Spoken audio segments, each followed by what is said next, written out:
In fact, if I had to rename this, typical textbook name is called complex fractions. If I had to rename it, I would call it simplifying really ugly looking expressions in algebra involving ugly looking fractions. That's what I would call it. So in order to do this, you have to be able to manipulate fractions. There's really no way around it, and that's why I spent a lot of time reviewing fractions with you. If you have no idea how to divide fractions in algebra, then go back and watch some of those more basic lessons on how to do basic fraction manipulation and come back and meet me here.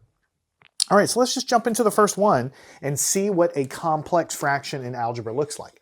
You might have something like this. 1 minus 1/3. Doesn't look so bad, right? But then we'll take that and we'll put that whole thing in a numerator of a much larger fraction. And on the bottom, it'll be 1/2 minus 1/6. So you see what we have going on here. You have some kind of fraction manipulation in the numerator, and then you have some separate fraction manipulation in the denominator, and then that whole thing is a fraction. So this is probably the simplest complex fraction I can give you, but just keep in mind the complexity level will ramp up. So if you understand how to do this, that's awesome. Just keep on going with me, because by the end of the lesson, and definitely into the next couple of lessons, there will be some truly gargantuan expressions that you will be very comfortable understanding how to tackle. So what do we do here? We have to take the numerator separately from the denominator. So if all you were given was this, you have to understand how to handle that. Now you can't subtract 1 minus 1/3 unless you have a common denominator. So we can always write the number 1 as 5 over 5, 2 over 2, 10 over 10. We can always do that. But in this case, since the denominator is 3, we want to write it as 3 over 3 because that's equal to 1. So the numerator is equal to 3 over 3 minus 1/3. Now we're going to do the subtraction in the next step. The next thing I want to point out to you here is the way I am solving these problems is exactly the way I want you to solve the problems. I'm not babying it down for you. A lot of people will try to do this in their head and get the right answer most of the time, but what will happen is by the end of this lesson, the problems will be so hard, you won't be able to do it in your head, no matter how good you are. So write it down. We will do the subtraction in the next step. Right now, we're just getting a common denominator. Now we'll do the rest of it later. How do we handle the bottom? Obviously it's not quite so easy as the top, but we see we have a 6 and we see we have a 2. I know that 2 times 3 is 6, so I'm going to manipulate this first fraction. I'm going to make a larger fraction here, the 1/2, or a larger bar here. I'm going to leave the 1/6 alone because I know that I can multiply this first fraction by 3 to give me a common denominator of 6, and if I do that, I have to multiply the top by 3 as well. So then what I will have on the top, now I can go ahead and do some, you know what, let's go ahead and not manipulate the top just yet. Let's wait. Let's make it 3 over 3 minus 1/3. On the bottom, what do we have? You multiply, you get a 3 over 6 minus 1/6. So now we can subtract the top fraction, we can subtract the bottom fractions, and then we'll handle the overall division of those two things later. So in the top, the common denominator is a 3. So that's going to be the denominator of our answer. It's going to be 3 minus 1. So 3 minus 1 is 2. And then on the bottom, the denominator is 6. And you have 3 minus 1, which is also 2. So what you have is 2/3 over 2/6. So it looks ugly, but really it's just a number divided by another number. And you know that when you have a fraction or any kind of division, you can take and change this into multiplication. That's the way you handle fractions. Like any fraction divided by any other fraction, you do it as follows. You say 2/3, that's the top number, change the division to multiplication, and then when you do that, you have to flip the bottom upside down, 6 over 2. So you change this to multiplication, take the bottom one, flip it upside down, and now you can go ahead and get the final answer. Now I can go ahead and multiply it out, but typically what I want to do, let me rewrite it one more time, 2/3 times 6/2. Before we do the multiplication, typically what we want to do is see if we can cross simplify anything first. In this case, the numbers are so small it won't matter. But we see we have a 2 and a 2, so I can say 2 divided by 2 is 1, 2 divided by 2 is 1. Basically, I'm dividing the top and the bottom by the same number 2, striking it out. And then I also see I have a 3. And I have a 6, so I can divide both by 3. 3 divided by 3 is 1. 6 divided by 3 is 2. So I divided both of these numbers by 2, give me 1, so it disappears. I divided both of these numbers by 3. That divided by 3 is 1, that divided by 3 is 2. So the final answer is just going to be, this is an implied 1 times 2 is 2. This is an implied 1 times 1 is 1, so 2 over 1, so the answer that you actually get is 2. And that's the final answer. Now I've gone through a lot of excruciating detail here with some small numbers, mostly because I want you to get back in the habit of thinking about fractions. Because in a few minutes, we will have problems that will be much more complicated than this, but the same steps will apply. That's why I'm doing an easier problem first. You tackle the numerator first. You get a common denominator, whatever means necessary to get a common denominator so that you can do the subtraction. Separately from that, you work in the denominator, whatever means necessary to get a common denominator. In this case, we chose 6, so that I could then subtract the denominator fractions. I do the subtraction, and then I have a fraction divided by a fraction. So anytime we divide fractions, we change it to multiplication, but then we have to flip the bottom over. Now at this step, I did cross simplification, but just notice 2 times 6 is 12, 3 times 2 is 6, so it's 12 divided by 6, 12 sixths. If you divide 12 divided by 6, you're going to get 2. So if I didn't do this simplification here, I would get 12 divided by 6 is 2, I would get the right answer. But I'm showing you that we typically cross-simplify because when the fractions get more complicated, it's really cumbersome to just do the multiplication and simplification. It's much easier to kind of simplify before we do the multiplication. So again, fraction manipulation is absolutely crucial. Now the roadmap here, we're going to do these complex fractions simplification, right? They're going to get harder and harder and harder. And then the next batch of lessons after these will be solving equations that contain these really complicated looking fractional expressions. So we're getting the practice with the simplification, but in the back of your mind, just keep in mind that we're going to be solving equations that involve these large expressions. So don't skip over this stuff. It's not going to go away. It's not going to disappear. We're going to be using it, unfortunately, or however you want to look at it. The good news is, when I continue to work a lot of problems with you, it will become much, much easier, and they will become at least a little bit fun, I think, because as fun as this kind of stuff can be, to be honest with you. So let's take a look at the next one. Again, basically the same complexity level, 1 minus 4/5. In the denominator of that large fraction, let's do 1/4 minus 1/5. Same strategy. Deal with the top separately from dealing with the bottom. Once we get that manipulated down, then we'll do the fraction division. So here again, we have a 1. We need a common denominator of 5, so what we will do is write the 1 as 5/5, minus 4/5. Okay, that works great. In the bottom, now this one's a little bit harder because before we had a 2 and a 6, so we knew that 2 times 3 is 6, so all we had to do was manipulate this to get a common denominator, but this is harder because we can't multiply this to get 5 and we can't multiply this to get 4, so we look at 4 and 5, and you can choose any common denominator you want. The first thing that pops in my mind is the number 20, because I know that 4 times 5 is 20, and I know that 5 times 4 is also 20. So what I'll do is I will take the first fraction, 1/4, and the second fraction, 1/5, and I will say, well, let me multiply this one by 5. I got to do it to the top and the bottom. That'll make 20. And then I'll multiply this one by 4, but I have to do it to the top and bottom, and that will make a 20 of a common denominator. Now I'm using a common denominator of 20 because it's the thing that popped in my mind, but you can use lots and lots of numbers for the common denominator. It doesn't have to be 20, just something that can be, that 4 can multiply to give me that, and that 5 can also multiply and give me that. So for instance, 40 would work also, because 4 times 10 is 40, and then 5 times 8 is also 40. So I could use 40 as a common denominator. I can use lots of things as a common denominator, but the smallest one that I'm going to choose is what I have on the board here. Now on the top, we have a common denominator, so we just subtract 5 minus 4 is 1. The common denominator was 5. And in the bottom, what we're going to have, this will be 5/20. 5/20, subtracting 4/20. 4/20. In the next step, let's go ahead and do the subtraction. So on the top, we have 1/5. On the bottom, we have 5 minus 4 is 1, and the common denominator was 20ths. So it would be 1/5 divided by 1/20. So then we take this fraction division, we change it to multiplication. So we have the 1/5, we change it to multiplication. This, we flip it over to become 20 divided by 1. Now, as I said in the last section, we could multiply this. 1 times 20 is 20. 5 times 1 is 5. So it would be 20 over 5. 20 over 5 is 4. You just divide 20 divided by 5. So we know the answer is 4. But typically, when the problems get more complicated, we want to cross-simplify first. So let me rewrite it again. 1/5, 20 over 1. So we'll just get practice for that. We say, well, we have a 5 and we have a 20. We know we can simplify. 5 divided by 5 is 1. 20 divided by 5 is 4. And now what I'm presented with is 1 times 4 on the top, and then implied 1 times 1 means 4 over 1, which is 4. That's exactly what we said we would get. 1 times 20 is 25 times 1 is 5. 20 divided by 5 is 4. So whether or not you cross simplify first, or you just multiply and simplify at the end, you get the same answer. But as we get into the more complicated expressions, you're definitely going to want to do the cross simplifying ahead of time, so that's why I'm showing you this.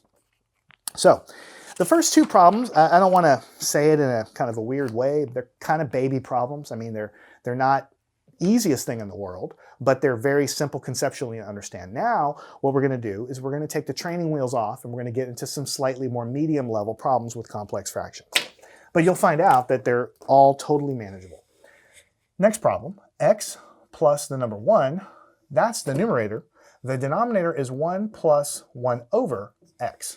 Now, when a student sees a problem like this, they generally have some idea what to do. Work with the top, work because it has numbers. Work with the bottom, divide, all that. But when a student sees a problem like this, a lot of times their brain just freezes and explodes and they have no idea what to do. You have to pretend those x's are just numbers. You don't know what the number is, but it is a number. So you treat the fraction manipulation the same way. There are no new rules for this problem. So what do we do with the top? The top is x plus 1. We cannot really add them, and there's no fraction, so we just leave it alone, x plus 1. I don't know, I can't add them, so I just leave them alone. The bottom has 1 plus 1 over x, but the bottom of this fraction is x. Remember how we did this one.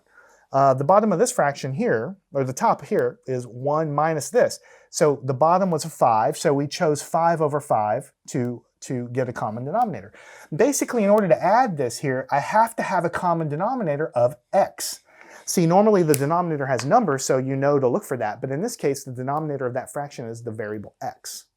So I have to have a common denominator with x in it in order to even add or subtract those fractions. Same rule applies. So how do I do it? Well, this number 1, I'll change it to be x over x. The same way we did it with the numbers. We had 5 over 5, and we did 3 over 3, I think. So we'll make this x over x plus 1 over x, because this is exactly the same as this. I haven't changed anything, but now I have a common denominator. So the numerator stays the same, and the denominator is, over here and here, the common denominator is x. But the numerator is x plus 1, which, again, we can't really add, so we just leave it as x plus 1. And then this fraction bar has to extend here. So what we have in the numerator is x plus 1, and the denominator of the larger fraction bar is another fraction, which is x plus 1 over x. It looks like a nightmare, right? But then you say, well, okay, how did we do it before? We said we have something divided by something. We change this fraction division to multiplication.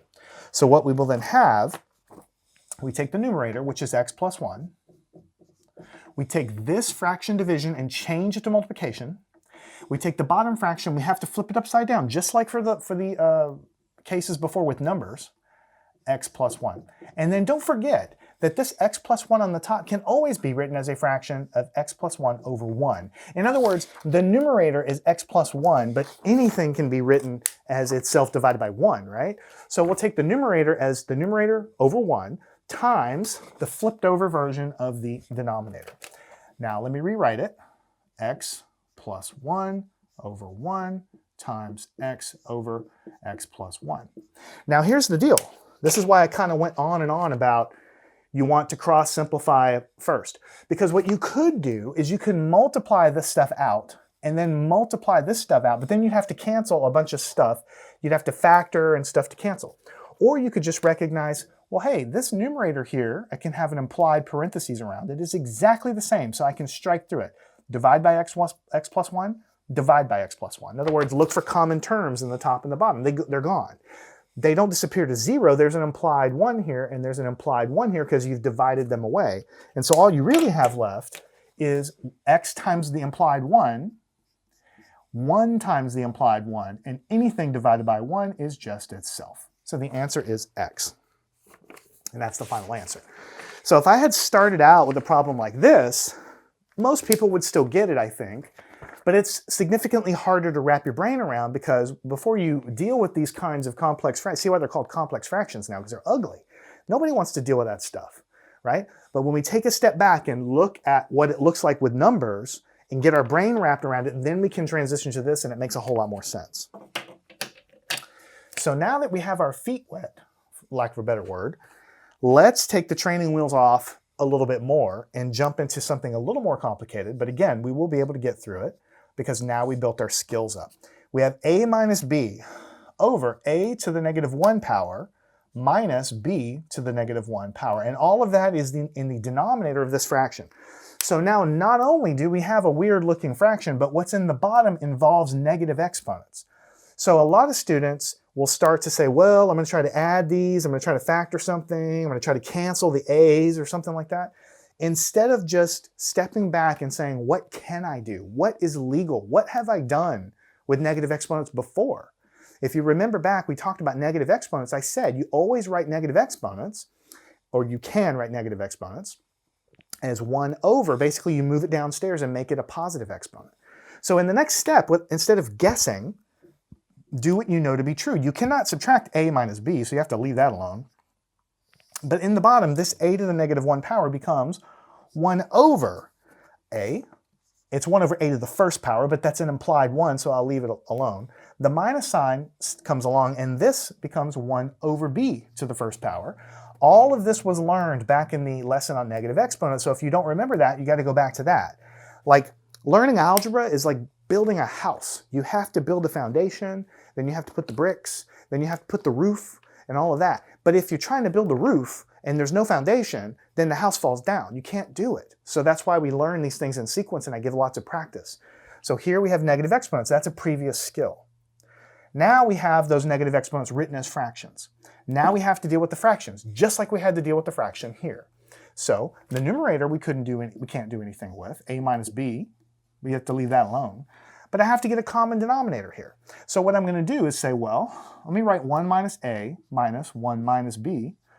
And I need to figure out, what can I multiply this and this by to give me a common denominator? Well, the only thing that's really, I shouldn't say the only thing, the easiest thing that's going to work when there's nothing obvious is just to take the first fraction and multiply it by whatever the other denominator is. That will give me a denominator of ab. Then if I take this one and multiply by what the other one is, in this case a, then I'll have a denominator here of, well, it's written as b times a, but you know you can flip it around to ab. So because I've multiplied this cleverly and I've multiplied this cleverly, when I do it, I'm going to have the common denominator will be ab. See, this is where a lot of students get crazy tripped up because they understand the numbers. They understand how to get 5 as a common denominator. But when it comes to variables, all that matters is the denominators have to match. Exactly. The exponents, the variable names, everything has to match. So I just choose to make the denominator a times b because that's the easiest thing to be able to get both of them into that form. There are other denominators I could choose. I'm not going to get into it. But this one works just as well, so we'll use that. So in the numerator, we're going to have a minus b. And in the denominator, what are we going to have? This will be b over ab minus a over, again, it's ba, but you can flip that around to ab because it doesn't matter the order in which you multiply things. So in the top, again, we'll carry this through. The a minus b comes along for the ride. And here we have a common denominator, ab. So that'll be our new denominator. Just like if our common denominator is 4, we just carry that into the answer. Then the numerator becomes b minus a. b minus a, just like this. So see what we have is we have, very similarly to what we had up here in this step, we had something divided by a fraction. Here we have something divided by a fraction. How do we handle it? We change this division to multiplication.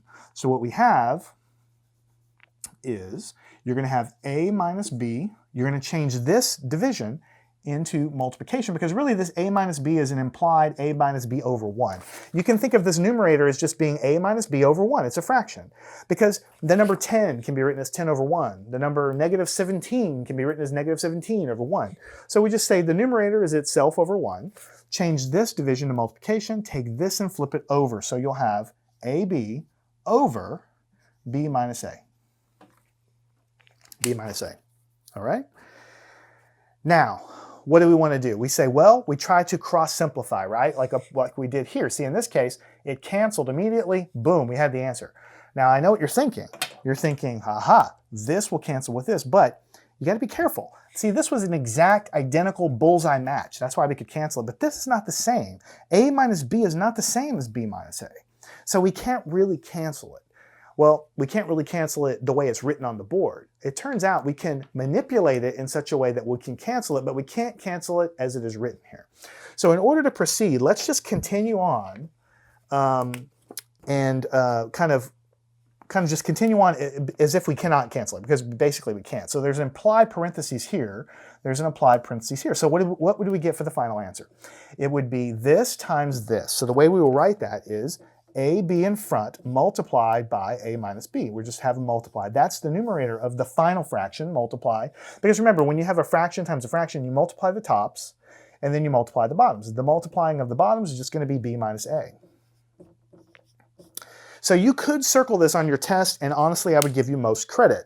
But it's just too tempting. When you see something this close, you know, A minus B, B minus A, it turns out you can very easily make them match. You have to factor something out. And I'm just going to do it, and then I'm going to show you. You'll understand why it works.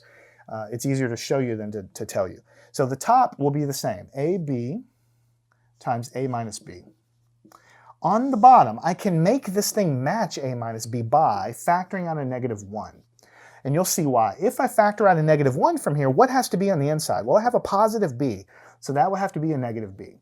I have a -A here, so this will have to be a positive A here. Now, if that doesn't make sense to you, think about it. Go back and multiply. This times the -B gives me positive B. This times the positive A gives me -A. So this denominator, even though it looks crazy, is exactly the same as this. Factoring out a -1 is not something you normally do. It's not something we ever just say, oh, I think I'm going to factor out a -1 today. But over time, you'll learn that when you factor out a -1, it allows you to flip the order around, because what you will have in the numerator is AB times A minus B. In the denominator, you're still going to have this -1, but see what happens here? You have -B plus A. I can flip it around to A minus B.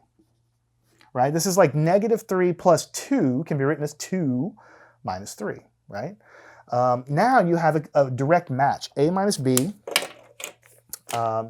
A minus B. So let me switch colors. You have a direct match. This term completely cancels this one, but you see the expression is different. You have AB divided by a -1. Anything divided by -1 just makes it negative. So the answer is -A times B. That's the final answer, -A times B. This is a tricky one because when you get down to this step, you think you're done, you can't go any further. I guess it's something that you just put in your tool bag and you just learn over time that if you want to cancel something and they look exactly the same, it's just that one, it's A minus B and B, or A minus B and B minus A. They look exactly the same, but the variables are just flipped around. You can always make them match by just factoring out a -1. Then you can flip the order of things to make them match. But then when you do that, this -1, it's been pulled out, so then it has to be into your final answer there. This is a very good intermediate level problem. Now I have one more I want to do before we wrap up this lesson. I would call this intermediate leaning towards difficult, right? How do we do it? It's going to be as follows. U to the -2 power minus V to the -2 power, all divided by U to the -1 power minus V to the -1 power.